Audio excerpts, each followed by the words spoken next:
जी दोस्तों, सुप्रभात। कपिल देव बरतवाल का प्यार भरा नमस्कार। आशा करते हैं आप लोग कुशल मंगल होंगे। हम भी कुशल मंगल हैं और आज अपना ब्लॉग शुरू कर रहे हैं हम 11:52 पर। तारीख है आज 4 तारीख और आज हम अपने भारत स्वाभिमान जो कि हमारे वर्तमान में प्रभारी हैं आदरणीय कुंवर सिंह नेगी जी का हम आज उनसे खास मुलाकात करेंगे। भारत स्वाभिमान के जिला चमोली के प्रभारी जी आदरणीय श्री कुंवर सिंह नेगी जी हमारे साथ जुड़ गए हैं और हम उनका आज इंट्रो लेने का सौभाग्य प्राप्त हुआ प्रभु के आशीर्वाद से। तो हम उनसे आपकी मुलाकात करते हैं। नेगी जी, आपका हमारे चैनल में स्वागत है। धन्यवाद कपिल जी, आपका भी बहुत बहुत धन्यवाद। जी नेगी जी, आपकी उम्र कम रही है, युवा वर्ग के थे, आपको योग में आने का कैसा अवसर प्राप्त हुआ और आपने किस तरह से योग को बढ़ाया है? देखिए कपिल जी, मैं जब उम्र कम भी थी तो मैं अपने इंटरमीडिएट के बाद मैं थोड़ा बीमारी से ग्रस्त हो गया जी। मुझे टाइफाइड पकड़ गया जी। तो उम्र कम थी लेकिन टाइफाइड की जद में आ गया जी। तो कई दवाइयाँ करने के बाद, कई इलाज करने के बाद लगातार कई वर्षों तक मुझे हर साल टाइफाइड होता रहा। तो एक दिन ऐसे ही अचानक परम पूज्य स्वामी जी महाराज का चैनल देख लिया, उसमें बीमारियों के बारे में आ रहा था तो मैंने भी उसको आजमाना अपने जीवन में अच्छा समझा। फिर मैं उनको फॉलो करने लग गया। फॉलो करते करते करते जब मुझे लाभ होने लग गया तो फिर मैं योग के बारे में डीप जानने की मेरी अभिलाषा जाग गई और मैं फिर 2004-05 से उनके आशीर्वाद से अपना स्वस्थ शरीर बना करके फिर मेरे मन में ये आया कि जैसे जैसे स्वामी जी कर रहे हैं वैसे भी मुझे भी समाज के लिए, जो लोग इसके बारे में नहीं जानते हैं, जिनके मन में भ्रांति है, तो उनको भी मुझे ये चीज़ें बता देनी चाहिए। तो तब से मेरी ये योग यात्रा शुरू हो गई। आपने जिस तरह से योग यात्रा शुरू की, आपने फर्स्ट में निस्वार्थ काम किया, क्योंकि अभी भी ऐसा होता है कि प्रभु के द्वारा कि जो ये योग होता है या बड़े बड़े सामाजिक कार्य होते हैं तो वो निस्वार्थ भाव से करने पड़ते। आपने उस समय अपने साथी को लेकर के प्रत्येक गांव का चक्कर लगाया, तो उस समय आपका मन नहीं बदला कि मैं समाज के प्रति ये काम करके मुझे क्या मिलेगा और मैं क्यों इस काम को कर सकता? वो नहीं सोचा आपने उसके प्रति? नहीं, देखिए कपिल जी, जब किसी चीज़ का व्यक्ति के जीवन पर बहुत सकारात्मक प्रभाव पड़ता है तो फिर उसमें वो लाभ को नहीं देखता है जी। और लाभ तो मेरा यही था कि मुझे योग के द्वारा जो शारीरिक बल मिला, शारीरिक संतुष्टि मिली और मुझे रोगों से, जो मेरे जीवन से रोग एक एक करके भागते गए, तो मुझे फिर ये लगा कि समाज के लिए मुझे भी इस तरह से निःशुल्क ही करना चाहिए। और निःशुल्क पहले भी करते थे और आज भी हम निःशुल्क योग कक्षा लगा करके लोगों को स्वदेशी से स्वावलंबी और योग से और आयुर्वेद के लिए लोगों को प्रेरित करते हैं। और आज भी वही संदेश देते हैं लोगों को कि भाई योग से अपने शरीर को निरोग बनाएं और स्वदेशी से अपने राष्ट्र को समृद्ध बनाएं और आयुर्वेद से अपने शरीर को स्वस्थ बनाएं जी। और आप लोगों ने जिस तरह से तो चलो गर्मियों में तो हो जाता है, लेकिन ठंडियों के समय कहते थे कड़कड़ाती ठंड रहती थी। हम 2005-06 की बात है, तो आप हमारे गांव में आते थे तो कहते थे कि भाई नेगी जी और साथी योग कराने के लिए आ रखे हैं। तो आपका मैं यही कहना चाहता हूँ किस तरह से लोगों तक योग को पहुँचाया, क्योंकि उस समय संख्या भी ज़्यादा नहीं रहती थी, 4 या 5 लोग आते थे। तो किस तरह आपने इस योग को धीरे धीरे बढ़ा करके आज असंख्य रूप में ये बढ़ चुकी है, तो आपके मन में ख्याल कैसा आया? जी कपिल जी, जब मुझे स्वास्थ्य लाभ हुआ तो 2004-05 में मैं लगातार टीवी पर देख करके घंटों सुबह और शाम अपने लिए योग करता रहा। जब मुझे लाभ हुआ तो फिर मैं 2010 में जो है मेरा परम पूज्य स्वामी जी के सानिध्य में मैंने प्रशिक्षण प्राप्त किया पतंजलि योगपीठ में, इसी जनवरी महीने में। तो जनवरी 5 को हमारे भारत स्वाभिमान का स्थापना दिवस भी है, तो वहाँ से मैंने अपना 5-7 दिन का प्रशिक्षण प्राप्त करके फिर मुझे ये लगा कि बिना प्रशिक्षण के समाज को कुछ देना ठीक नहीं है। थोड़ा प्रशिक्षण ले करके और उसकी बारीकियों को जान करके लोगों के बीच जाएं। फिर जैसे ही प्रशिक्षण समाप्त हुआ, अपने घर में आया तो अपने गांव में पहला शिविर लगाया मैंने जी। और वो निरंतर कई महीनों तक चलता रहा। जी। उससे कई लोगों को लाभ हुआ। जी। फिर मेरे मन में ये आया कि एक दोस्त मेरा लक्ष्मण, हमारे एक भतीजा है जी। उसको मैंने अपने साथ रखा जी। और वो भी ज़माना था जब हम 4 बजे पंचायती भवन बीणा में आपके गांव में आकर के लोगों को जगा करके योग कराते थे। जी। तब लोग उतने योग के प्रति जागरूक नहीं थे। जी। पर करते करते एक तो हम पर बहुत विश्वास करते थे। जी। लोग ये कहते थे कि यार ये कह रहे हैं तो ठीक ही होगा। जी। तो धीरे धीरे लोग फॉलो करने लग गए। जी। इस तरह से बीणा से लेकर फिर स्कूलों में जाना शुरू कर दिया। जी। और चमोली के लगभग हमने जो है सभी लोगों ने मिल करके, सारी समिति ने चमोली के 70 से 80% गाँवों में स्वयं जा करके डुम्मा कड़ा कोट से लेकर जहाँ बहुत सारा पैदल है वहाँ जा करके, और इसी जनवरी माह में जब बर्फ़ गिरती है तो वहाँ शिविर लगा के हम आए, लोगों को जागरूक करके आए। जी। और ये नेगी जी, आपने जिस तरह से अपने आरोग्य पतंजलि की दुकान खोली थी फर्स्ट पोखरी में, कहते थे कि इसमें कुछ नहीं है और अभी भी नहीं मिलता है, चाहे दवाई हो चाहे आपके अन्य खाद्य सामग्री हो, तो किस तरह से आपके मन में आया? अभी भी पहली दुकान है और आपने जिस तरह से धीरे धीरे करके एक पहाड़ जैसे मार्केट के ऊपर इस तरह की दुकान को, जो कि खाद्य सामग्री वाली है पतंजलि वाली, वो किस तरह से आपने बढ़ाया है और अभी इसका स्तर जो है धीरे धीरे बढ़ रहा है, तो वो आपका चिंता का कभी विषय नहीं होता है कि नहीं चला तो किस तरह से हो जाएगा, या मतलब आने वाले ग्राहक टूट सकते हैं ऐसे? देखिए कपिल जी, ये पहले तो ये व्यवसाय के रूप में अगर करोगे जी तो ये कम सक्सेस होगा जी। जो ये स्वदेशी से स्वावलंबी तक का उद्देश्य है, ये परम पूज्य स्वामी जी ने जो है हमको प्रभारी होने के नाते एक कार्य सौंपा था कि भाई आप अपने ज़िले में जो है, ज़िले के प्रभारी होने के नाते आप अपने चमोली ज़िले में जगह जगह आप स्वदेशी का प्रचार करें, स्वदेशी के स्टॉल खोलें, अपने इन प्रोडक्टों को गांव-गांव जा कर के और इसका प्रचार प्रसार करें। लेकिन उस बीच में फिर पतंजलि ने अपने आरोग्य केंद्र खोलने, चिकित्सालय खोलने और वो स्वदेशी केंद्र खोलने शुरू कर दिए। और यहाँ तक कि अपनी बैगों में ले करके लोगों तक हम एलोवेरा जेल पहुँचाते थे, एलोवेरा जूस पहुँचाते थे, आंवला जूस पहुँचाते थे निःशुल्क। उनकी कीमत लेते थे, बाकी अपनी बैग में उनको ले जाना, लोगों को बांटना, लोगों को उसके बारे में जानकारी देना, ये निरंतर चलता रहा। तो फिर गोपेश्वर में हमने अपने भ्राता हैं, मेरे पार्टनर भी रहे कंप्यूटर के, तो विक्रम बरतवाल जी को लिया। फिर हमने कहा आपके पास पैसा, आप एक सेंटर खोल दीजिएगा। तो गोपेश्वर में उनके नाम से खोला, फिर वो चलने लग गया। आज बहुत अच्छा वो वहाँ पर उनकी मार्केट है। और कर्णप्रयाग में खोला, चमोली में अपनी तिवारी जी से खुलवाया, गौचर में खुलवाया अपने लखेड़ा जी से, कर्णप्रयाग में लक्ष्मण के नाम से खोला। पोखरी छूट गया था, मेरे पास तो इतना धन वैभव भी नहीं था, मेरा अपना कंप्यूटर का काम चलता था, उसी में अपना जीवन यापन होता था। तो मुझे भी आदेश हुआ कि आप भी अपने ब्लॉग में जो है अपने ही नाम से खोलें और इसका प्रचार प्रसार करें। तब हम लाभ के बारे में नहीं जान करके नहीं खोला, हमने इसको स्वदेशी को जगह जन जन तक पहुंचाने के लिए ये उन परम पूज्य स्वामी जी की यात्रा से जुड़ गए। फिर हो गया, आज 2011 में पहला आरोग्य केंद्र अपने यहाँ पर खोला, आज तक चलता रहता है। लोग उसका लाभ उठाते हैं, लोगों को दवाइयाँ, जितने भी प्रोडक्ट्स हैं स्वास्थ्य से संबंधी, उनको लोगों तक पहुँचाने का प्रयास करते हैं। फिर हम उसके बीच में लाभ नहीं देखते हैं जी।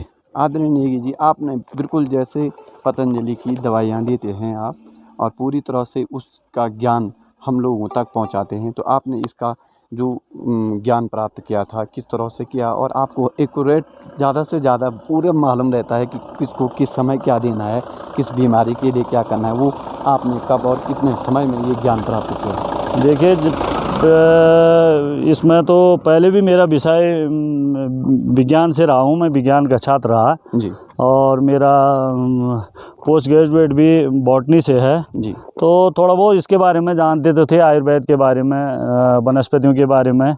लेकिन जैसे जैसे मैं पतंजलि से जुड़ा, शिविर अटेंड करने शुरू कर दिए, तो आज तक लगभग 2010 से अभी तक जो है मेरा कम से कम 25 से ऊपर के मैंने वहाँ 6-7 दिन के शिविर अटेंड कर दिए हैं। तो जगह बार अलग अलग प्रशिक्षण में मैं वहाँ गया हूँ। जो डॉक्टरों का प्रशिक्षण होता है उसमें मैं अटेंड हुआ हूँ, और जो स्वदेशी आरोग्य केंद्रों की जो ट्रेनिंग होती है उसमें मैंने भाग लिया है। और अंतर्राष्ट्रीय योग सम्मेलन कॉन्फ्रेंस हुई थी, जो विभिन्न 15 देशों के लोग जो आए थे, उस सेमिनार में मैंने भाग लिया है। तो इस तरह से भगवान की कृपा और गुरु की कृपा से ये ज्ञान बढ़ता गया, और थोड़ा बहुत अपनी जानकारी बस आज जो रखते हैं, बस ऐसे ही इन्हीं की कृपा से। जी नेगी जी, सबसे बढ़िया और सबसे ज़्यादा इंटरेस्टेड होने वाला है जो आप शेयर किया था आपने, जो कि आदरणीय स्वामी रामदेव ना 2011-12 की 10-11 की जी, आपने हमारे साथ किया। आज हमारे सब्सक्राइबर भी जानना चाहेंगे उस शिविर के बारे में जो गोपेश्वर में माता पची हुई थी, थोड़ा सा सूक्ष्म रूप में जो। और योग की तो कई भ्रांतियां थी लोगों के दिमाग में। लोग बोलते थे फूंक मारने से ये हो जाएगा, कुछ लोग तो परम पूज्य स्वामी जी को ही गाली देने लग जाते थे, फिर हमको भी इसी तरह से उसी भाव से देखते थे लोग। तो कई उतार चढ़ाव आए हैं इस यात्रा में। तो एक बार मैं जब नया प्रभारी बना तो मेरा शिविर था पतंजलि में, तो वहाँ मैंने सीधा स्वामी जी ने कहा कि भाई कहाँ जाना है आपको, आप मुझे कहाँ अपने योग शिविर लेने हैं। तो मैं भी खड़ा उठ गया, मैंने कहा मैंने भी न्योता दे दिया अपनी चमोली को। तो फिर स्वामी जी का कहना ये था कि भाई 1 लाख लोगों की मुझे इतने लोगों को आपको जोड़ना है, और इसमें खर्चा भी आएगा, लाइव प्रसारण होगा, तो बहुत सारी चुनौतियां थी। तो हमने स्वीकार कर दिया, युवा तो थे ही, तो स्वीकार कर दिया। तो हमारे साथ अपने आदरणीय रघुवीर बर्तवाल जी, विक्रम बर्तवाल जी, लक्ष्मण जी, हम एक ही एज ग्रुप के, और मैं स्वयं हो गया, 4 लोगों ने मिल करके ये बीड़ा उठा दिया। फिर गोपेश्वर की समस्त जनता ने और समस्त कार्यकर्ताओं ने, विभिन्न संगठनों के कार्यकर्ताओं ने हमारा सहयोग किया। तो इसमें हमने जो है ये शिविर जो है स्वामी जी का रख दिया। उस शिविर में बहुत सारी चुनौतियाँ थी कि अब वो तो भाई इतनी व्यवस्था नहीं हो पाएगी, खाने की व्यवस्था, लोगों की रहने की व्यवस्था, और पुलिस प्रशासन की व्यवस्था और मैनेजमेंट की व्यवस्थाएं बहुत करनी पड़ती है। तो पहले तो अनुमति नहीं मिली, तो धीरे धीरे करके फिर ग्राउंड की व्यवस्था देखी। फिर वो लोग हमको ताना मारते थे, अरे ये बच्चे हैं, ये हम तो इतने बड़े बड़े हमने यहाँ कार्यक्रम किए, 1000 से ऊपर की कोई भी हमने यहाँ जनसंख्या जुटा नहीं पाए, और ये बच्चे हैं तो ये लगे हैं, अब ये देखते हैं इनको क्या करते हैं। लेकिन भगवान की कृपा, भगवत कृपा से जो है परम पूज्य स्वामी जी का जो शिविर हुआ था 2010-11 में 2 दिन का, उसमें जो है हजारों की संख्या में पूरा पुलिस मैदान, आज भी हमारे पास उसके प्रूफ हैं, प्रमाण हैं, तो पूरा का पूरा भर गया। वो वहाँ जगह नहीं हुई, पूरा पुलिस ग्राउंड से और बाहर तक, वो जो बाहर सड़क तक लोग खड़े होने लगे। फिर हमारा जो है मन शांत होके हमको अपने कार्यक्रम की बहुत हर्ष हुआ। और कि हमारी उम्र कितनी रही होंगी नेगी जी उस समय? आप बिल्कुल पतले थे, और एकदम जब यूट्यूब पर वो आया था तो मतलब हम लोगों ने भी वादी में देखा, हमको भी उतना याद नहीं था, लेकिन बिल्कुल पतले जैसे थे आप। अब आज से 12-13 साल पहले लगा लो, आज मैं 35 साल का ऐसे रहा होगा जी। तो उस समय तो बहुत बड़ा जुनून था अपने उसमें कि हमने इस कार्य को जो है बहुत गति देनी है, बहुत बढ़ाना है। आज भी है, आज भी लगे रहते हैं अपने सामर्थ्य के अनुसार, अपने संगठन को गति देते रहते हैं। और सबसे हमारा आग्रह भी है कि भाई आप अपने घर में आधा घंटा 1 घंटा अपने स्वास्थ्य के लिए समय दें। जीवन में सबसे बड़ा सुख निरोगी काया है, और योग करेंगे तो निरोग रहेंगे, और सारा सुख उसके बाद है। जब शरीर है तो सभी सुख का स्वाद तभी लिया जा सकता है जब हम स्वस्थ होंगे। सभी लोग अपने घर में योग करें, ज़्यादा से ज़्यादा स्वदेशी का प्रयोग करें। अपने चैनल के माध्यम से बताना चाहेंगे कि आजकल के जो बुजुर्ग लोग हैं और युवा लोग हैं, उनको किस तरह से योग करना चाहिए सर्दियों में, जो कि ठंड काफ़ी बड़ी रहती है पहाड़ों में, तो उनको थोड़ा सा बताना चाहिए। जहाँ तक बच्चों का सवाल है, बच्चे तो कहीं भी अपना भाग दौड़ करके अपना एक्सरसाइज कर सकते हैं, उनकी इम्यूनिटी अच्छी होती है। और बच्चे तो कहीं अंदर से लेकर बाहर तक वो कहीं भी अपना योग स्थान चुन सकते हैं। थोड़ा ठंड से बचें। और जो युवा हैं, युवाओं के लिए भी ज़्यादा खास कठिन समय नहीं है। युवाओं में तो बड़ा जोश होता है, जुनून होता है, तो वो भी अपने घर में बैठ कर के योग करें। और बुज़ुर्गों के लिए मेरा ये है कि सर्दियों में थोड़ा घर से बाहर कम आएँ योग करते समय, और अपने घर में वो बिस्तर में अपना अनुलोम विलोम करें, कपालभाति करें और भस्त्रिका प्राणायाम करें। उससे उनके लंग्स और उनकी इम्यूनिटी बढ़ी रहेगी, तो वो स्वस्थ रहेंगे बैठे बैठे। जैसे ही अब गर्मी का मौसम आएगा, बसंत ऋतु आएगी, तो उस समय वो अपने पार्कों में जाना इत्यादि में जाना, फिर अपना योग कार्यक्रम जारी रखें। और जो ये सर्दियों के लिए भोजन है, और मतलब थोड़ा सा किस तरह से लें, युवा हो चाहे बुजुर्ग हो, अपना भोजन किस तरह से लें, और थोड़ा सा सूक्ष्म रूप में भोजन का जहाँ तक समय का बात है, भोजन समय से लेना चाहिए। जैसे आजकल जो दिन का चावल है, सवेरे अपना हल्का फुल्का नाश्ता करके दिन का जो चावल लेते हैं वो 12 बजे से पहले ले लें। शाम को 7-8 बजे अपना भोजन करें, क्योंकि उस समय हमारी जठराग्नि प्रदीप्त रहती है, तो पाचन बहुत जल्दी से हो जाता है। और बाकी खान पान में अपना पौष्टिक आहार लें, दूध का प्रयोग करें, गुड़ है इत्यादि, आजकल गुड़ है, तिल है। सर्दियों के 4 चीज़ आपने हमने आगे भी ब्लॉग में डाला था कि आपने गुड़ बताया था, काजू बताया था, खजूर बताया था, तिल है। अपने घर में आजकल सोयाबीन होते हैं, पहले हम उसको ऐसे तवे में भून करके उसको खाते थे, वो भी सर्दियों में बहुत अच्छा काम करता है। आजकल जैसे थोड़ी बहुत मूंगफली ले ली, तो उससे अपने शरीर की इम्यूनिटी बढ़ती है। ज़्यादा मात्रा में तो कोई भी चीज़ लेने से तो हानिकारक होता है। अपनी घर की बनी हुई चीज़ें लें, और रागी का आटा है, जैसे आजकल कोदे का आटा जिसको बोलते हैं, मंडुए की रोटी लें, वो शुगर में भी लाभ करता है, उसमें कैल्शियम पाया जाता है, तो अपने शरीर को के लिए बहुत हेल्दी होता है। अगर किसी को मतलब वो ठीक नहीं लगता है खाने के लिए, तो वो किसी प्रकार से घर में यूज किस प्रकार से कर सकता है, वो आपको थोड़ी सी पहले भी पता होंगी। अब घर में वो या तो जिनको प्योर कोदे का आटा अच्छा नहीं लगता है, वो थोड़ा सा कोदा मिला करके, थोड़े से उसमें मुट्ठी भर जौ मिला दिया, थोड़ा सा उसमें चना मिला दिया। अपने घर में जो सोयाबीन हम फालतू का लोगों को ऐसे कोड़ी के भाव में दे देते हैं, थोड़ा सोयाबीन मिला दिया। और तो इस प्रकार से थोड़ा चौलाई है, चौलाई को हम एक प्रकार से फ्री के भाव से ही देते हैं। तो अपने घरों में जो चौलाई होता है, चूहा जिसको हम कहते हैं, उसको रागी के आटे में मिला करके, उसके साथ 8 अनाज का मिश्रण करके और मोटा अनाज खा करके, फिर हमारा डाइजेशन सिस्टम भी ठीक रहेगा और हम हेल्दी भी रहेंगे, कॉन्स्टिपेशन से भी बचेंगे। और जी और हमारे आदरणीय नेगी जी पतंजलि हरिद्वार जा रहे हैं कल, और हमने कहा है कि आपसे खास मुलाकात करनी है पहले, उसके बाद भी हम उनसे बातचीत करते रहेंगे, क्योंकि हमारे ही नीचे दुकान है आरोग्य पतंजलि की, और आप लोगों को सब सामान वहाँ भी मिल सकता है। और आपसे हम सबसे ज़रूरी बात ये कहना चाहेंगे, जिस तरह से युवाओं की सबसे बड़ी चिंता का विषय हो रहा है, वो सतमार्ग पर नहीं जा रहे हैं, वो हमेशा विषय अलग हो रहा है उनका, और वो ध्यान नहीं दे रहे, चाहे शरीर पे हो, चाहे वो खेल की भावना हो, चाहे कुछ भी हो, उनका सबसे ज़्यादा व्यसन की ओर जा रहे हैं। उसके लिए आप क्या सीख देना चाहेंगे? जैसे कपिल जी, ये चिंता का विषय तो है। हम देखते हैं समाज में जो बहुत सारी कुरीतियाँ हैं, जैसे शराब का बहुत ज़्यादा प्रचलन हो रहा है, लोग नशे का प्रयोग कर रहे हैं, युवा पीढ़ी भटक रही है। तो उनके लिए मेरा एक ही संदेश है कि आप 1 घंटा प्रातः अपने जीवन के लिए योग के लिए दें, और योग करने से हमारी बुद्धि सकारात्मक दिशा में, हमारी जो ऊर्जा है वो ऊर्ध्वगति होती है।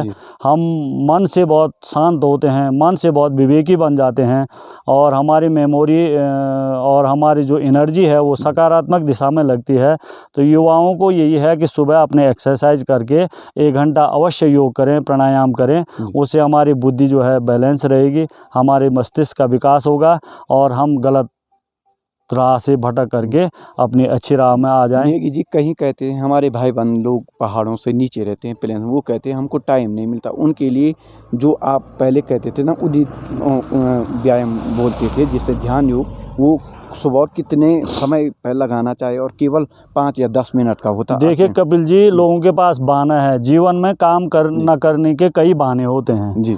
तो मैं तो ये कहता हूँ कि समय किसी के पास नहीं है और समय सबके पास है जी। देखिए 4 बजे से लेकर और 6 बजे तक, तो आजकल सर्दियों में 7 बजे उजाला होता है, तो 4 बजे से लेकर 7 बजे का समय हम यूं ही नष्ट कर देते हैं। और जो पहले तो लोग आराम से पड़े रहते हैं, जबकि 4 बजे से लेकर और 4 बजे के बाद सोने का कोई औचित्य नहीं होता है। और ब्रह्म मुहूर्त में उठ करके हमारी एनर्जी पॉजिटिव होती है, हम सकारात्मक भाव से जीते हैं, हमारी बुद्धि उच्च चेतना में जीती है। तो हमको जल्दी उठ करके 4 बजे से लेकर अपना शौच इत्यादि करके 5 बजे से 6 बजे तक भी अगर योग अभ्यास करते हैं तो बहुत काफ़ी है। लोग क्या करते हैं, सुबह उठ करके 15-20 मिनट चाय बनाने में लगा देते हैं, जो लीवर के लिए बहुत हानिकारक होती है। दूध की चाय जो सुबह खाली पेट पीते हैं तो उनके लिए, तो उनका लीवर के लिए बहुत हानिकारक है, लेकिन लोग उसमें समय बर्बाद करके उसको बनाते हैं, उसको पीते हैं। तो इतने समय में हम शौच इत्यादि जा करके अपना आधा 1 घंटा योग प्राणायाम कर लें, फिर उसके बाद अपनी कोई हर्बल टी ले ली ऐसी, फिर अपना नाश्ता वगैरह किया, तो समय सबके पास उपलब्ध है, बस बहाने सबके पास। जी। तो बहुत बहुत धन्यवाद आपका जी। और इस तरह से आपने देखा होगा कि समय के साथ साथ किस तरह की बातें बताई हैं और इन लोगों ने अपने घर से किस तरह से उठ करके आज अपने योग के कारण किस तरह अपनी जगह बनाई है। और वही मैं भी कहना चाहूँगा कि आप लोग योग करें, निरोग रहें। और हमारे आदरणीय नेगी जी ने बहुत अच्छी सीख दी है, तो इन बातों पर अमल ज़रूर करें। आज की वीडियो हम यहीं पर समापन करते हैं। पूरी वीडियो देखने के लिए धन्यवाद और हमारे चैनल को लाइक, शेयर, सब्सक्राइब करें। आपको ऐसी नई नई वीडियो लाते रहेंगे। ओम जी।